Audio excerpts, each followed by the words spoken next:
Yo, what's good? Balik lagi bareng saya Christopher di channel Kalsa Gadget. Dan hari ini seperti biasanya kita akan mereview sebuah laptop dengan sejujur-jujurnya tanpa di-endorse oleh brand manapun. Laptop yang akan kita bahas kali ini adalah ini masih dari seri ZenBook dengan kisaran harga beda 2 jutaan. Ini lebih mahal 2 juta dibandingkan ZenBook yang kemarin. Kalau sepintas sih kayaknya sama-sama aja, tapi kita akan cek apa aja yang beda dan apakah worth it untuk tambahan harga 2 juta tersebut. Langsung kita cek B-rollnya terlebih dahulu.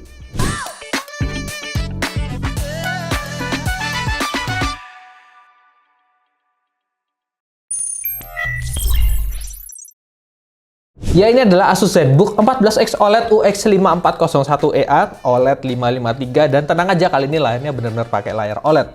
Dia menggunakan Intel Core i5 1135G7 dengan Windows 11 dan juga Office 2021, serta harganya dari Rp16.499.000 dibekali dengan garansi 2 tahun, serta 1 tahun pertamanya dilengkapi juga dengan Asus Perfect Warranty yang meliputi Accidental Damage Protection. Kalau ngomongin desain, ini 90% sama seperti ZenBook yang kita bahas kemarin. Bedanya branding Asus ZenBook kali ini di laptop ini diletakkan di atas keyboardnya, jadi bukan di bezel bagian bawah. Karena untuk bezel sendiri dia menggunakan lapisan kaca yang glossy, jadi bukan pakai bezel plastik biasa. Untuk tombol power kali ini juga sudah berfungsi sebagai fingerprint scanner untuk kalian bisa login menggunakan Windows Hello. Dan touchpad juga masih sama, memiliki fungsi untuk numpad. Dan dimensi laptop ini ada di 31,12 x 22,11 dengan ketebalan 1,6 cm. Dan untuk bobotnya dia ringan banget di 1,4 kg aja. Desainnya sendiri tipis, simple, dan juga premium, sangat merepresentasikan laptop bisnis. Jadi untuk skor desain kita bisa berikan skor 8 poin. Kita lanjutin ke bagian layarnya. Dia punya bezel yang tipis banget di keseluruhan sisinya. Dengan bagian atas bezelnya tuh terdapat modul webcam dengan 2 buah mikrofon. Untuk layarnya sendiri dia berukuran 14 inch dengan resolusi 2.8K 2880 x 1800 pixel. Aspek rasionya 16:10, jadi bentuknya lebih kelihatan agak ngotak. Panelnya OLED dan sudah touchscreen, serta untuk lapisan luarnya ini menggunakan kaca yang glossy tentunya. Color gabutnya 100% DCI P3 dan sudah Pantone validated, jadi kalau kalian yang butuh laptop ini untuk ngerjain desain ataupun editing video, ini cocok banget. Dan tingkat kecerdasan layar juga mantap banget, ada di 400 nits, jadi kalau kalian butuh laptop ini untuk misalnya ketemu klien di cafe semi outdoor gitu lah ya, ini masih aman banget dari pantulan cahaya-cahaya di belakang. Dan terakhir untuk refresh rate-nya dia lebih bagus, yaitu sekarang udah di 90 Hz, jadi untuk pergerakan di layar ini lebih smooth. Untuk skor display keseluruhan kita bisa berikan skor 8 poin. Untuk portnya dia sama persis seperti ZenBook yang udah kita review minggu lalu, dan sayangnya untuk paket pembelian di ZenBook 14X OLED ini kalian nggak disertai dengan USB hub untuk kalian bisa tambahin port-port lainnya. Jadi saran kita adalah kalian bisa beli USB hub secara terpisah. Dan untuk lengkapnya kalian bisa lihat di B-roll berikut ini.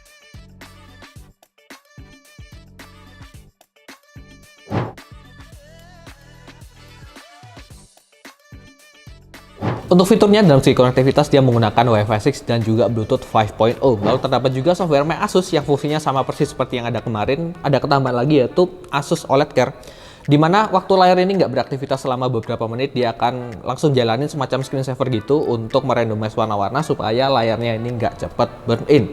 Dan tentu saja ada Windows Hello juga, dengan menekan tombol power ini sekaligus berfungsi sebagai fingerprint scanner, dan touchpadnya juga sekaligus berfungsi sebagai numpad. Webcamnya punya 720 pixel dan 30 fps, dan kualitasnya bisa kalian lihat sendiri, ini salah satu yang terbaik sih dan mantap banget. Dan ada satu lagi untuk shutter webcamnya, kalian bisa tekan function F10 yang akan ke-detect, dan untuk waktu ngedeteknya lagi juga sangat cepat, jadi mantap banget. Dan untuk skor fitur keseluruhannya kita bisa berikan skor 7,5 poin. Sekarang kita akan bahas mengenai performance dari laptop ini. Kita mulai dari prosesor terlebih dahulu, dan detailnya kalian bisa lihat di sebelah sini. Dia menggunakan Intel Core i5 1135G7, 4 core 8 thread, base clock speed 2,4 GHz dan boostnya 4,2 GHz, menggunakan fabrikasi 10 nm Intel Superfin dengan L3 case di 8 MB dan TDP prosesor maksimal di 28 Watt. Dan untuk pengujiannya, karena laptop ini masih menyertakan untuk performance mode, jadi kita lakukan semuanya di performance mode. Untuk R15 kita dapatkan skor di 927 poin, R20 single core-nya di 506 poin, dan untuk multicore di 2366 poin. Lalu kita lakukan looping sebanyak 10 kali untuk menguji konsistensinya di R20 multicore, dan kita dapatkan average-nya di 2374 poin, dan ini benar-benar luar biasa untuk konsistensinya. Suhu rata-rata di 87 derajat Celcius, tapi maksimum ini tinggi banget menyentuh 96 derajat Celcius. Ya mungkin karena dia menggunakan mode performance tapi nggak dibekali dengan cooling yang lebih efektif, jadi hasilnya suhunya bisa tinggi kayak gini. Selanjutnya untuk 3D rendering menggunakan Blender, kita dapatkan CPU render di 7 menit 2 detik. Ya ini waktu yang biasa-biasa aja sih untuk ukuran prosesor mainstream kayak gini. Selanjutnya untuk RAM dia hanya menggunakan 8GB DDR4 dengan speednya di 4267 MHz. Dan kalau ngelihat dari speednya ini berarti dia semuanya tuh onboard dan nggak bisa ditambahin lagi. Selanjutnya untuk storage dia menggunakan 512GB SSD NVMe PCIe dengan kecepatan read-nya di 6843 MB/s dan write-nya di 5017 MB/s. Artinya dia sudah pakai SSD generasi keempat yang lebih kencang kalau kita bandingin sama ZenBook yang kita bahas kemarin yang masih menggunakan SSD generasi ketiga. Untuk kartu grafis dia hanya dibekali dengan integrated Intel Iris Xe Graphics, dan untuk pengujian untuk rendering menggunakan Adobe Premiere video 1 menit 4K cut tanpa efek dan hanya single layer. Dia dapatkan waktu yang sangat cepat, yaitu cuma di 1 menit 13 detik. Bayangin ini prosesor mainstream, apalagi kelasnya cuma i5 generasi 11, tapi bisa dapat rendering secepat ini, bahkan ngalahin untuk Ryzen 7 kemarin. Dan ngalahinnya tuh lumayan banyak, di sekitar 40 detikan, jadi ini mantep banget untuk rendering videonya. Selanjutnya untuk pengujian simulasi gaming menggunakan 3D Mark untuk TimeSpy di 1554 poin. Firestrike di 4119 poin, dan untuk stress testnya sendiri di 98,3%, artinya dia lolos. Dengan suhu CPU dan GPU overall kali ini lebih adem, yaitu ada di 55 derajat Celcius aja. Dan berikut adalah grafik perbandingan 3D Mark Firestrike laptop ini dibandingkan dengan beberapa laptop yang sudah pernah kita uji sebelumnya. Dan untuk pengujian gaming realnya kita benar-benar tercengang juga karena dia udah pakai resolusi 2K dan tetap bisa jalanin game-game tersebut dengan lancar. Jadi kira-kira kayak gini hasilnya. Game pertama Dota 2 dengan setting resolusi 2K kita masih bisa dapatkan untuk grafiknya ada di settingan kedua dari kanan, dan kita masih ada di 50-an FPS, hampir menyentuh 60 FPS. Jadi ini kenceng banget. Coba kalau kita turunin ke Full HD dan kita buat rata kanan. Sudah kita turunin ke Full HD Full HD Plus ya, karena dia 16/10, dan juga untuk grafiknya ada di rata kanan, kita bisa dapatkan di 50 sampai 60-an FPS, bahkan ini lebih tinggi dari sebelumnya. Dan ya, ini menunjukkan kalau untuk laptop ini udah kuat banget untuk mainin Dota 2. Untuk CSGO dengan settingan 2K itu masih terlalu berat, jadi dia cuma jalan di antara belasan sampai ke 20-an FPS. Jadi kita buat settingannya kali ini ada di Full HD, dan untuk grafiknya di medium kita bisa dapatkan di antara 50 sampai 60-an FPS, dan ini baru lancar banget. Untuk grafiknya sih ya untuk medium nggak jelek-jelek banget lah, masih tergolong cukup bagus. Valorant di 2K dan medium kita bisa dapatkan di kisaran 130 FPS, jadi ini benar-benar kencang banget. Coba kita naikin ke high.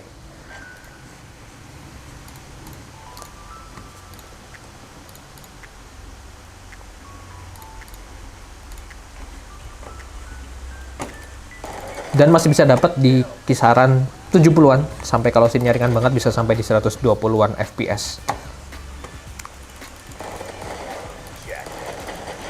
Terakhir untuk PES 2021 dengan resolusinya di 2K dan grafiknya kita buat medium, kita dapatin di kisaran 20-an FPS. Habis ini kita coba ganti ke Full HD dan juga grafiknya kita buat di high. Setelah kita ganti settingannya jadi Full HD dan juga grafiknya di high, kita bisa dapatkan di kisaran 40 sampai 50-an FPS. Jadi ini kayaknya emang setting yang paling cocok untuk kalian bisa mainin PES 2021 di laptop satu ini. Ketika dibongkar, kalian nggak bisa menemukan slot SODIMM untuk kalian bisa upgrade RAM, dan satu-satunya yang bisa kalian upgrade adalah untuk SSD M.2-nya, di mana kalian bisa copot bawaannya dan kalian tukar dengan yang baru yang punya kapasitas dan speed yang lebih besar.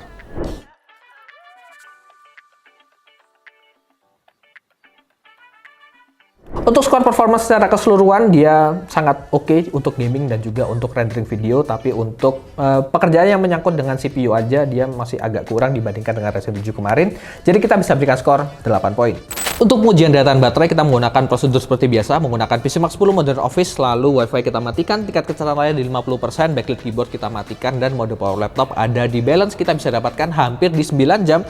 Dan untuk layar OLED dan juga touchscreen ini artinya daya tahan baterai yang sangat bagus banget, kita bisa berikan skor 8,5 poin. Kesimpulannya, dengan budget tambahan 2 juta dibandingkan seri ZenBook yang kemarin, kalian bisa dapatkan laptop ini yang punya layar yang tentu saja kualitasnya lebih bagus, udah touchscreen juga, color gamutnya juga lebih tinggi. Habis itu untuk performanya sendiri, dia nggak terlalu beda jauh dibandingkan versi yang Ryzen kemarin. Serta daya tahan baterai yang juga masih ada di hampir 9 jam, itu sangat menunjang banget untuk pekerjaan kalian sehari-hari. Jadi ini laptop yang cocok banget untuk mendukung kalian para pekerja di dunia bisnis dan profesional dan layak banget untuk dibeli. Untuk skor total setelah kita tambahkan semua dan kita bagi 5, kita bisa dapatkan skor di 8 poin. Sekian video review kita kali ini. Terima kasih buat kalian semua yang udah menonton. Jangan lupa like dan juga subscribe untuk membantu channel kita lebih berkembang lagi. Dan kalau kalian punya pertanyaan atau ingin berdiskusi lebih lanjut, silahkan banget untuk tuliskan di kolom komentar di bawah. Semua link sosial media kita tersedia di kolom deskripsi. Silahkan kalian cek karena bakal ada info menarik yang kita update setiap harinya. Dan untuk kalian yang butuh untuk cari perlengkapan IT mulai dari laptop sampai peripherals lainnya, kalian bisa kunjungi toko kita. Ada di Jalan Majen Panjaitan nomor 6 Malang, serta cabang kita ada di Mall Olympic Garden di sebelah area food court. Kita juga tersedia di e-commerce, ada di Tokopedia, Shopee, Blibli, dan juga JD.id. Silakan kalian kunjungi. Dan terakhir untuk challenge TikTok dan juga challenge Flash yang disponsori oleh Lenovo masih berjalan sampai tanggal 25 Mei. Dan untuk info lengkapnya kalian bisa lihat di slide berikut ini.